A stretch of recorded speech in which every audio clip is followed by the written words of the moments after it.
ستمبر 2021 میں اللہ تعالیٰ نے مجھے ایک بہت ہی پیارا اور بظاہر صحت مند بیٹا عطا فرمایا، جسے نہ میں دیکھ پائی اور نہ سینے سے لگا سکی۔ مجھے ICU میں شفٹ کیا جا رہا تھا تو اطلاع ملی کہ بیٹے کو سانس لینے میں ہلکا سا مسئلہ ہے۔ وہ دودھ نہیں پی سکتا، اس لیے اسے چلڈرن ہاسپٹل لاہور ریفر کیا گیا۔ اسی دن پورے لاہور کی موبائل سروس معطل تھی، جس کے باعث چلڈرن ہاسپٹل سے کوئی رابطہ نہیں ہو پا رہا تھا۔ میں ابھی تک بیٹے کی اصل حالت سے بے خبر تھی، لیکن دل بہت بے چین تھا۔ آپریشن کے صرف 6 سے 7 گھنٹے بعد، جب میرے جسم پر انجیکشن کا اثر بھی مکمل ختم نہیں ہوا تھا، میں سگنلز کی تلاش میں بار بار ICU سے ہاسپٹل کے داخلی دروازے تک جاتی کہ کسی طرح بیٹی کی خیریت معلوم ہو جائے۔ آپ ہی سے بہت ڈانٹ پڑتی کہ باہر مت جاؤ، لیکن میں کہاں سنتی، کیسے آرام کرتی۔ بڑی مشکل سے جیس کی سم پر تھوڑا سا رابطہ ہوتا تو صرف اتنا بتایا جاتا کہ وہ ٹھیک ہے، بس ابھی واپس لے آتے ہیں، آپ آرام کرو، مگر دل کو کوئی سکون نہیں تھا۔ 10 گھنٹوں بعد میرے شوہر مجھ سے ملنے آئے۔ ہمت باندھ کر انہوں نے بتایا، ہمارا بیٹا بالکل ٹھیک نہیں ہے، اس کی نالی ٹریکیا اور خوراک کی نالی ایسوفگس کے درمیان سوراخ ہے، دودھ نہیں پلا سکتے۔ اگر دودھ دیا گیا تو دم گھٹ سکتا ہے، آپریشن ہی واحد حل ہے، لیکن ڈاکٹرز نے امید دلائی ہے کہ وہ بالکل ٹھیک ہو جائے گا۔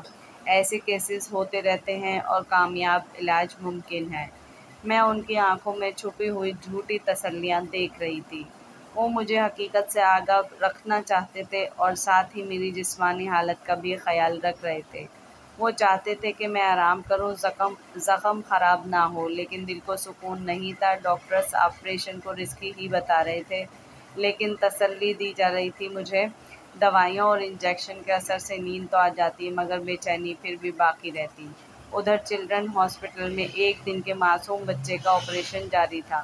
پتہ نہیں کہاں کہاں سے میرے ننھے بیٹے کو کاٹا گیا ہوگا۔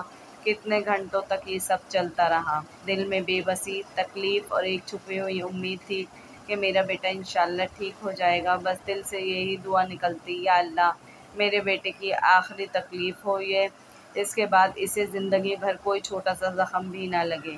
لیکن وہ زندہ نہ رہ سکا۔ اسی رات فجر سے کچھ پہلے میرے شوہر میرے پاس آئے، مجھے دلاسا دیا اور بتایا کہ وہ ٹھیک ہے، ICU میں ہے، بہتر ہونے میں وقت لگے گا، لیکن دل گواہی دے رہا تھا کہ وہ مجھ سے کچھ چھپا رہے ہیں، صرف میری حالت کے پیش نظر۔ میں نے کہا، میں کل صبح ڈسچارج ہو جاؤں گی، مگر گھر نہیں جاؤں گی، میں محمد احمد کے پاس رہوں گی جتنے دن وہ ہاسپٹل میں رہے گا۔ شوہر نے حامی بھر لی، لیکن 2 گھنٹے بعد ہی نرس آئی، انجیکشن لگایا، IV نکالی اور کہا، آپ کو ڈسچارج کیا جا رہا ہے۔ حالانکہ وہ دوائی دینے کا وقت نہیں تھا۔ دل بیٹھنے لگا، مگر میں خاموش رہی۔ میرے بھائی ایمبولینس لے کر آئے اور میں گھر آ گئی۔ گھر کے باہر گلی میں رشتہ، ہر طرف مرد ہی مرد تھے۔ گھر کے اندر داخل ہوئی تو خواتین کا ہجوم دیکھا۔ میرا دل جان گیا کہ محمد احمد اب اس دنیا میں نہیں رہا۔ کچھ دیر بعد کسی نے محمد احمد کو سفید کفن میں لپیٹ کر میری گود میں دے دیا۔ میں نے ابھی اسے مکمل طور پر گرفت بھی نہ کیا تھا کہ پیچھے سے ممانی ساس کی آواز آئی، اسے بچہ مت دو، یہ پاک نہیں ہے۔ یعنی میرے اس لخت جگر کو، جسے میں نہ زندہ سینے سے لگا سکی۔ میرے شوہر جب میرے پاس آئے، وہ تب اس دنیا میں نہ رہا، لیکن وہ مجھے تسلی دینے، میرے دکھ کو سہل کرنے، میرے زخم کو بگڑنے سے بچانے آئے تھے۔ انہوں نے اسے دفن کرنے کا فیصلہ کر لیا تھا مجھے دکھائے بغیر، لیکن میرے بہن بھائیوں کے مشورے پر مجھے بلایا گیا کہ میں اسے کم از کم ایک نظر تو دیکھ سکوں، لیکن مجھے دکھانا یا نہ دکھانا برابر تھا۔ ہسبینڈ تو باہر تھے۔ خواتین نے نہ بچے کو گلے لگانے دیا، نہ چومنے دیا۔ میں اپنے بقایا تینوں بچوں کی طرح محمد احمد کو بھی اپنے دل میں رکھتی ہوں۔